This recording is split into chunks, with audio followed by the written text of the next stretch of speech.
8절에서 12절의 말씀을 저와 여러분이 한 절씩 교독하시고 마지막을 함께 읽습니다. 사망을 영원히 멸하실 것이라 주 여호와께서 모든 얼굴에서 눈물을 씻기시며 자기 백성의 수치를 온 백천하에서 제하시리라. 여호와께서 이같이 말씀하셨느니라.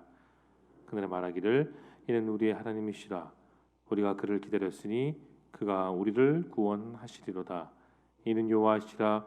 우리가 그를 기다렸으니 우리는 그의 구원을 기뻐하며 즐거워하리라 할 것이며 여호와의 손이 이 산에서 나타나시리니 모압이 거름물 속에서 초기가 밟힌 같이 자기 처소에서 밟힐 것인즉 그가 헤엄치는 자기 헤엄치려고 손을 편 같이 그 손에서 그 손을 펼 것이다.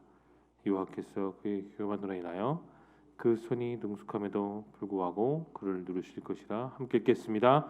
내 성벽의 높은 요새를 헐어 땅에 내리시되 신토에 미치게 하시리라. 아멘. 계속되는 그 나라들에 대한 하나님의 심판을 선언하던 이사야가 오늘 25장으로 들어오면서 그 심판에 대한 하나님을 찬양하게 됩니다.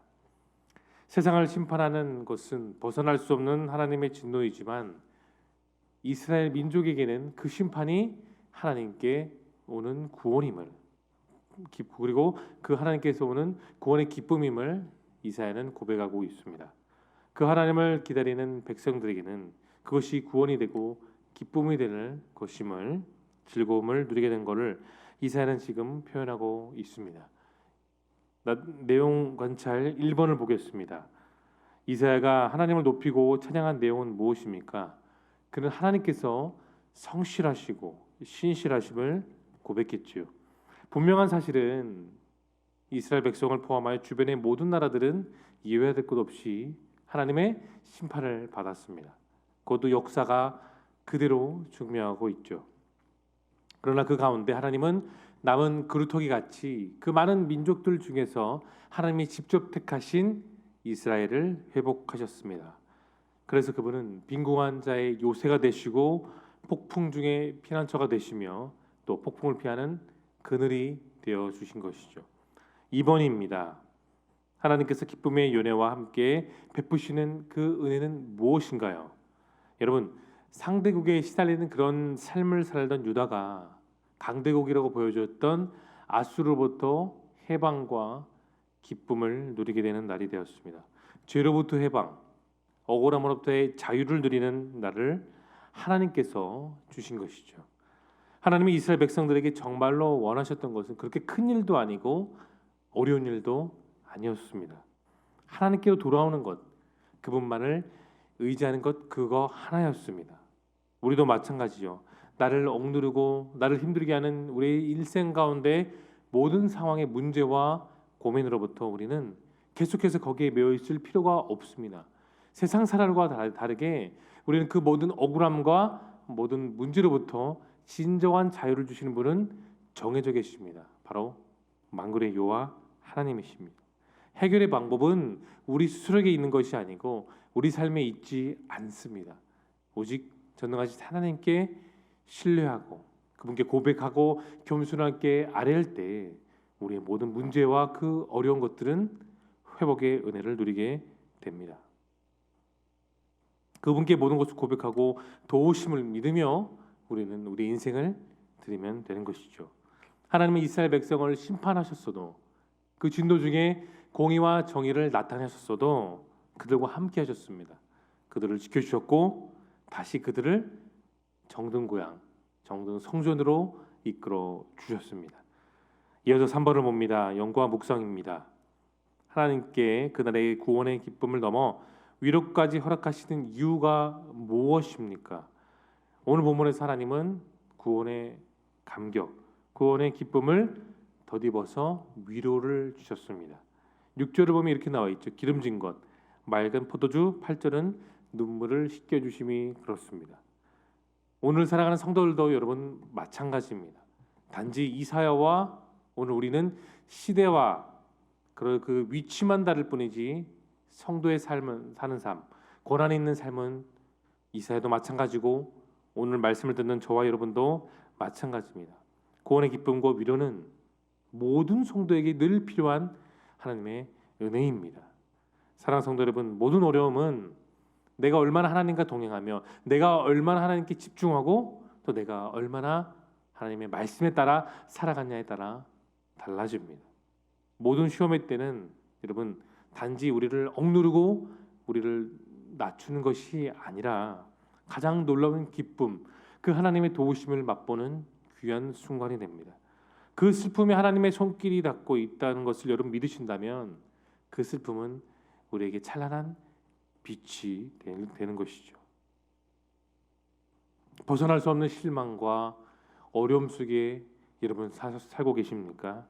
우리가 단지 우리의 이 두 눈으로 내 삶에 오는 실망과 좌절만을 본다면 우리는 계속해서 넘어질 수밖에 없습니다. 사도 바울이 이런 말을 했습니다. 하나님은 우리의 모든 환난 중에서 우리를 위로하사 우리로 하여금 하나님께 받은 위로로서 모든 환난 중에 있는 자들을 위로하시는 분이라 사도 바울은 그렇게 고백했습니다. 모든 환난 중에 당한 그 환난 중에 살아가고 있는 이 시대의 모든 성도들을 진정으로 위로하는 분이 누구라고요? 위로의 하나님, 아빠, 아버지, 우리 하나님이십니다. 잠깐의 환난으로 당하는 것이 아니고 우리 인생 가운데 예수님께서 다시 오시는 그날까지 우리에게 있어서 고난은 계속해서 분명히 있을 것입니다. 그러나 분명한 사실은 그 모든 상황 가운데 모든 고난 가운데 하나님이 우리와 함께 하시다는 거예요. 그것이 우리의 위로가 되는 것을 여러분 믿으시기를 축원합니다. 이어서 느낀 점을 보겠습니다. 세상을 심판하신 하나님께서 신실한 남은 자에게 천국 잔치와 위로를 베풀어 주신다는 그 말씀에서 여러분 무엇을 느끼십니까? 여러분 오늘 본문에 나와 있는 이 대상자들 남은 사람들은 특별한 사람들이 아닙니다. 그저 평범한 사람들이에요. 그런데 그 남은 사람들은 평범한 삶을 살았지만 한결같이 하나님을 바라보았습니다. 평범하지만 특별한 가치 있는 삶, 믿음 있는 삶, 지조 있는 삶을 그들은 끝까지 붙잡았던 것이죠. 하나님의 성도가 흘린 그 눈물들을 그대로 방치하지 않으십니다. 이것이 무엇을 뜻할까요? 하나님은 끝까지 우리를 바라보고 계신다는 거죠. 우리의 삶을 붙잡아주고 계시고 또한 성도의 그 눈물을 통해 하나님은 다시 우리를 위로하시는 분이라는 것을 우리는 깨달아야 됩니다. 여러분 남은 자에 대한 오늘 말씀에서 느낀 점의 질문이 있는 것이 있습니다. 신실한 남은 자입니다. 신실하게 남은 자입니다. 그냥 평범하게 남은 자가 아니라 신실한 겁니다. 하나님을 바라보고 사는 사람은 분명히 우리는 그렇게 살아가야 되는 겁니다. 신실하게 하나님을 바라보고 서로가 서로를 위로하며 서로가 서로에게 기쁨과 서로를 위하여 기도하는 그런 삶, 그것이 우리 믿음의 공동체의 오늘의 할 일입니다. 머리가 하는 신앙이 아니라 내 마음에 뜨거운 열정으로 하는 그 신앙, 하나님께서 바라는 그 신앙으로 나아가야 되는 것이죠. 그릇은 여러분 깨어질 때가 있습니다. 사도 바울도 분명히 하나님께서 말씀하셨어요. 내가 이방인을 위하여 사용할 그릇이다라고 말했습니다. 그런데 그 사도 바울은 평범한 삶을 살지 않았죠. 그 어려운 상황 가운데 고난 속에서도 그는 깨어졌지만 다시 이렇게 세워지고 또 깨어졌지만 다시 세워지는 그런 사람을 살았습니다. 하나님께 부르심을 받았던 믿음의 조상 아브라함은 그 25년 동안 깨어지고 또 깨어졌습니다. 야곱도 마찬가지로 모세도 외로운 광야에서 40년의 깨어지는 인생만을 계속 되풀이했습니다. 사람은 인격도 신앙도 건강도 양심도 정말로 쉽게 깨어지는 질그릇이죠. 오늘 본문 속에 나와 있던 그런 이스라엘 백성들도 그 깨어지는 과정 속에 다시 주님께서 빚어주셔서 살아갈 수 있는 그릇이 되었습니다. 여러분 깨어지고 부서진다 할지라도 우리 인생은 거기서 멈추지 않습니다. 우리의 창조주 되신 하나님, 우리의 삶의 중심 되신 하나님, 우리의 삶을 위로하신 그 하나님은 오늘도 우리를 새롭게 변하십니다. 하나님은 회복하시고 위로하시고 도와주십니다. 그 위로의 하나님을 오늘도 함께 만나는 저와 여러분 모두가 될 수 있기를 소망합니다. 이제 적용입니다. 5번을 보세요. 어려움을 겪는 중에도 하나님의 위로를 경험한 적이 있다면 언제입니까? 우리는 성령님을 보혜사라고 말합니다. 곁에서 우리의 곁에서 위로하시는 영이죠. 하나님께서 직접 예수님의 뒤를 이어 우리 삶에 보내주신 위로의 하나님이십니다. 언제나 성령님의 그 위로하신 사역은 특별한 날에만, 주일날에만, 예배드리는 날에만 있는 것이 아닙니다. 우리 일상에도, 살아가는 모든 순간순간마다 성령님은 우리와 함께 하시고 우리를 위로하십니다. 그래서 성령님 안에서 참된 믿음을 가진 사람은 세상 속에서 깨어지고 또 다양한 아픔과 고난 가운데 있다 할지라도 우리는 다시 성령님 안에서, 그분 안에서 우리는 회복됩니다. 고린도후서 1장 5절에 그런 말씀이 있습니다. 그리스도의 고난이 우리에게 넘친 것 같이 우리의 위로도 그리스도 안에서 넘치는도다. 아멘입니다. 우리의 고난은 당연히 이 세상 가운데서 넘칩니다. 예수님은 그런 고난 가운데 사셨고 우리는 그런 길을 가고 있기 때문이에요. 그런데 고난만 있다면 우리는 또 슬플 수밖에 없고 또 좌절할 수밖에 없어요. 하지만 제가 방금 말씀드렸던 고린도후서 1장 5절 끝에 부분에 우리의 위로도 그리스도로 말미암아 충만하게 넘치게 되는 것이죠. 하나님은 우리의 안타까움보다, 우리의 문제보다 훨씬 더 크십니다. 근데 그 크심을 우리는 측량할 수가 없어요. 그 위로로 우리와 함께 하십니다. 그러므로 위로의 성령님과 동행한다는 그 삶은 정말 값진 삶입니다. 항상 성령님과 동행하며 여러분 기쁨 속에 살아갈 수 있기를 소망합니다. 그 큰 은혜가, 넘쳐나는 은혜가 오늘도 충만하시기를 축원합니다. 고난이 있어요.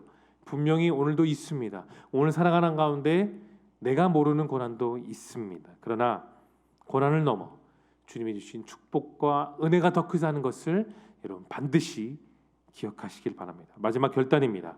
구원의 하나님, 위로의 회복과 하나님과 더 깊이 교제하기 위해 여러분 오늘 무엇을 결단하시겠습니까?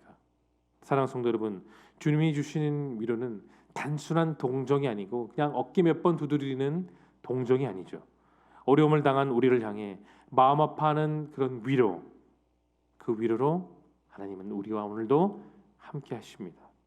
여러분 오늘도 한결같이 나를 붙드시는 하나님과 살아가십시오. 그분을 의지하십시오.